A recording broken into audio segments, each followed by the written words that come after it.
Kahapon sa isang gawain sa DOH, meron ako nakatagpong isang kaibigan na matagal ko nang hindi nakikita. At ang kanyang unang tanong sa akin ay, Benji, paano yan? Pastor ka na, at the same time, kapitan ka pa rin ng military.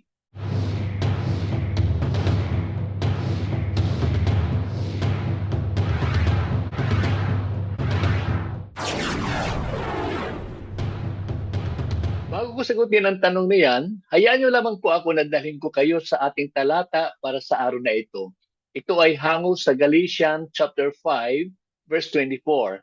And it reads, Now those who belong to Christ Jesus crucify the flesh with its passions and desires. May the Lord add blessing to the reading of His Word. Sa ating binasang talata, kapansin-pansin ang salitang belonging. No? Ito po yung pagiging kabahagi. At ito po ay kabahagi ni Jesus, belonging to Jesus Christ as Lord and Savior. Ito ay angkop na angkop para sa lahat sa atin na tumanggap sa Panginoong Jesus. At ito po, kung inyo malaala, paulit-ulit nating binabanggit, na malinaw po sa Roma 3:23 na lahat tayo ay nagkasala. All have sinned and fall short of the glory of God. Sinundan ito ng Kabanata 6, talata 23, at ang sabi naman po, For the wages of sin is death. Ang kabayaran ng kasalanan ay kamatayan.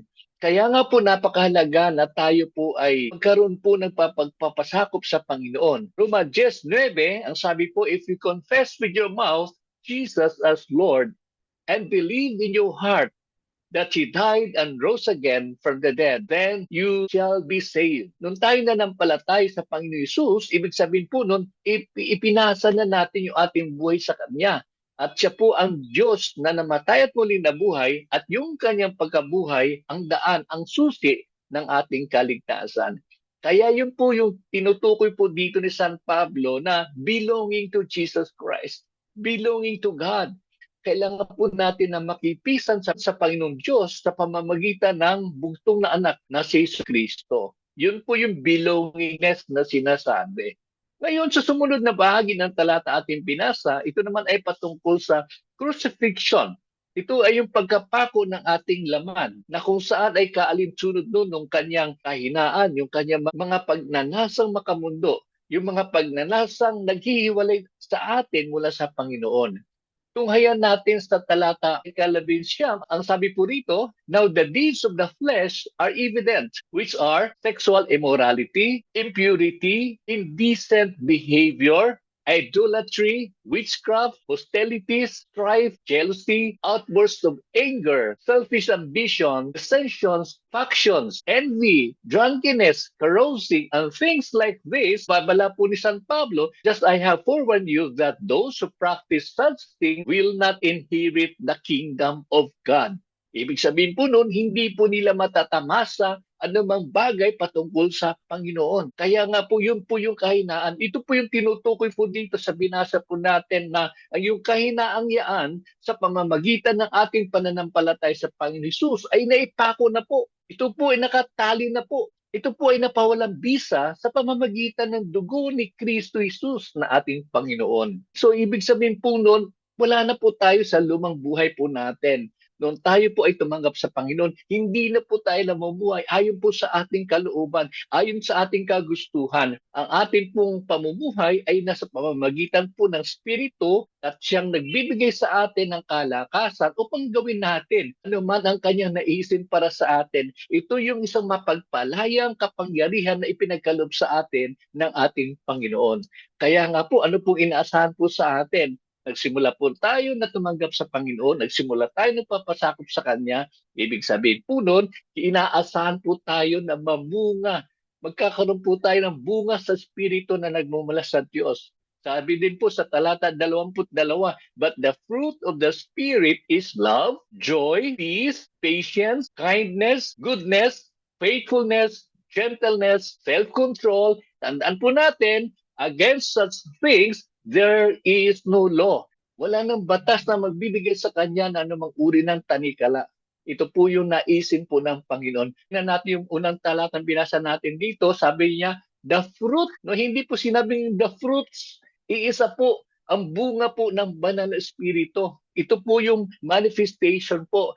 Kaya nga kung tayo po ay nag-claim na tayo po ay mananampalataya, dapat ang mga bungang ito ng Espiritu makikita sa ating mga buhay. Hindi po natin sinasabing tayo po ay perpekto, tayo po ay patuloy na binabago ng ating Panginoon. Subalit kaibigan at kapatid, kapag tayo lumalakad sa Diyos at patuloy tayong kumikiling sa Kanya, patuloy nating inaaral yung Kanyang salita, at ano man yung kanyang tagubilin, ano man yung kanyang naisin para sa ating buhay, ay sinusunod po natin. Hindi po kaila na magkakaroon po tayo ng bunga ng Espiritu na ating pong nabanggit kanina. Yan po ang tunay na palatandaan. Marami po sa atin, katulad ng binabanggit po natin, nagkiklaim po tayo ng mga Kristiyano, subalit pag aaralin naman po yung ating mga pamumuhay ay talagang tahasan napakalayo sa pamantayan ng ating Panginoon. Kaya nga marami po nagsasabi, Benji, yung sinasabi mo yan ay tila napakahirap naman. Totoo po yun. Kaya nga po salitang Christian, pag inalis mo si Christ, ano pong natira? Ang natira po ay letrang I-A-N. Ang ibig pong sabihin po nun, I am nothing. Wala po akong saysay, wala pong akong kabuhay-buhay.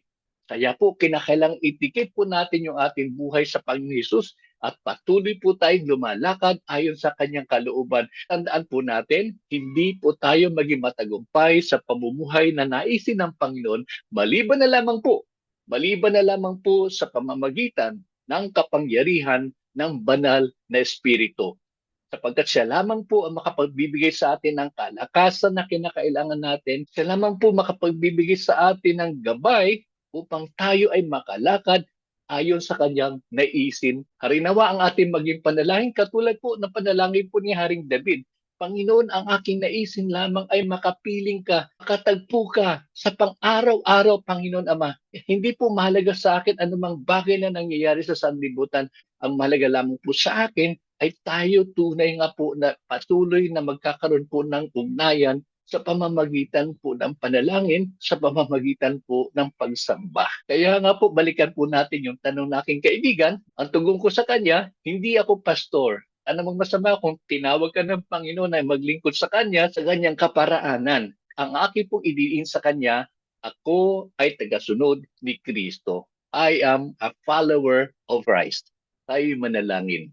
Dakilang Panginoon, patuloy kami nagpupuri, patuloy kami nagpapasalamat sapagkat walang humpay ay iyong pag-ibig. Walang humpay, Panginoon, ang patuloy na paalala mo sa amin ang kadakilaan, ang lawak, ang lalim na iyong pagmamahal sa amin. Maraming salamat, Panginoon o Diyos. Hinihiling ko amang banal sa lahat ng manunood at lahat ng nakaririnig, Panginoon, ng mensahe mo sa pamamagitan ng video na ito. Hinihiling ko, O Diyos, hipuin mo ang kanila pong mga puso. Hayaan mo amang banal na maranasan po nila ang kaligtasan sa pamamagitan ng iyong bugtong na anak na si Jesu Kristo. Kaibigan, kung ikaw man ang tinutukoy na mensaheng ito, maaari mo siyang tanggapin sa pamamagitan ng isang panalangin. Sundan mo ko sa panalangin ito, akuin mo ay itong panalangin sa harapan ng ating Panginoon. Panginoon, maraming salamat sa kapahayagan ng iyong dakilang pag-ibig.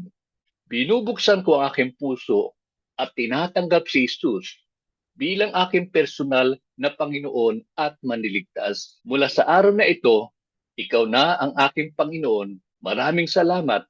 Ito ay aking samot dalangin sa pangalan ni Jesus. Amen at amen.